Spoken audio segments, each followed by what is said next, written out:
Hey everyone, thanks for joining me again. Today we are going over climates. Climates are extremely complicated. There are a lot of different factors that go into what makes a climate a climate. So what we're going to focus on today is mostly just the general rules that make up climate. I'm going to fast forward the whole drawing process and then come back at you at the end of it so we can talk about it. All right, let's get started.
All right, and here we have it.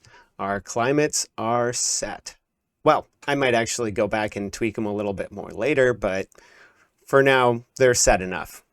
So I've gone ahead and I've imported the map into Krita, which is a free drawing program you can get online. I highly suggest it, by the way. But basically the reason why I did that is so that way I can draw little arrows and stuff on the map like a football play-by-play, so that way you guys can follow along a little bit easier. So let's talk about some of the regions of the map and why I made the climate what it is. So the northeast region of this map is a really good example about how proximity to the equator can affect your climate. Of course, the further away you are from the equator, the colder your climate's going to be.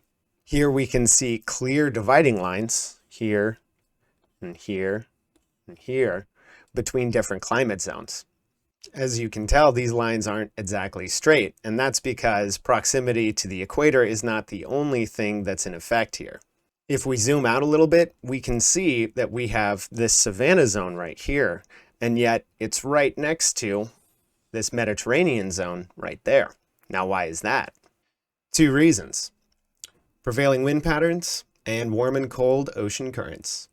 For water currents, we have a warm water current coming up from the equator going this direction. And then from the north, we have a cold water current coming from the North Pole going down there. Now this will keep all of this region right here fairly cold, whereas this region over here might be a little bit warmer until it gets up into the northern reaches. And the reason why that matters is because the cooler the water is, the cooler the land around it is going to be. And the warmer the water is, the warmer the land is going to be. The cold air from the sea, which would go this direction, right there, would be mostly blocked by these mountains over here. So you wouldn't get a lot of water on the other side of that. Now we have the warm air that comes up with the current from this direction. And as it pushes into the coast, as air does, it's going to be slightly blocked, but less blocked by those mountains over there, which means you have more hot air that's coming in than you do cold air, thus creating a warmer region in the north. So you might be asking yourself, Tilla, what the heck is up with this area over here? Why is it so green and so strange? And to that, I would answer you, it's because it's a geyser field. It's created its own climate. Because the geysers are spraying hot sulfuric steam everywhere, it's literally scarred the land. If you're playing a D&D game, this would be perfect for a big bad guy to live in. You could have all your player characters navigate the inhospitable geyser fields just to get to a big old geyser castle or something where some giant necromancer is that wants to destroy the world or something. I don't know. You come up with it. As we travel further south down the east coast, we notice that it starts to get a little bit more deserty, but then all of a sudden, it starts turning a little bit greener again. And that's because as you approach the tropics, one of two things can happen. You can either get a giant desert or you can get sort of like swampy areas. Because this region is surrounded by water on almost all sides, I went for the swampy feel. If this region was mostly land, like say the Sahara, it would have been a giant desert. So if we continue to move around the map, our next region is going to be the Delta. Now, to the north of the Delta is a desert, and obviously to the south is the ocean. So why is this one spot so green? Well, it's because deltas just are that way. There's so much water moving through deltas that they tend to just grow plants everywhere. It's great for farming. I mean, as long as the water isn't too much brackish or it's not too swampy and you don't have giant monsters that want to kill you every day. Things like that. So the reason why there's a giant desert just north of this delta is actually a very similar reason why there's a savanna next to all of this Greenland. And that's because of prevailing winds and water currents. Or I guess in this case, lack thereof. So if you remember, there is cold water coming into the sea from the Arctic.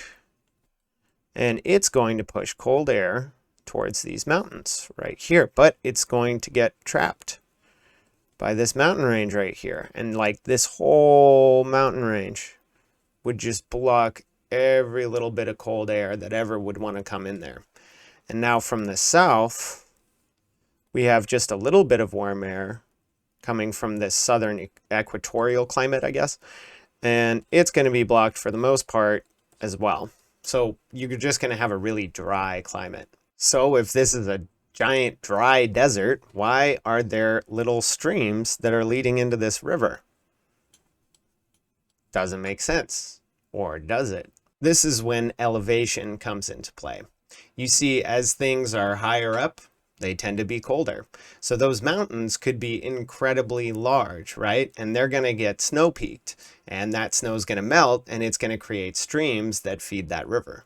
Because the mountains are really tall on both sides of that valley, I'm going to say that this is going to be a high valley. High desert valleys can be a lot of fun for gameplay, and that's because during the day it could be 112 degrees, and at night it could be 28 degrees. Making tough terrains for your player characters to move through is a great way to spice up travel. So, if it's a high desert valley over here, why is this area, which looks very similar as far as the mountains and the river system concerned, why is it green? And once again, the answer is prevailing winds and ocean currents. While most of the clouds that move up north are blocked, right? Like this, and it's all blocked. The one that goes here has a straight shot through the valley. And what happens is it'll get hung up in the mountains. And when clouds get hung up in mountains, they rain. This little subcontinent is also surrounded by water, which means that it's just going to have a lot more moisture. This area up here is a lot more landlocked, which means less moisture. All right. Let me let you guys in on a little secret, huh? You don't have to change your climates if they look a little messy or weird. All you got to do is explain them with wind patterns and ocean currents.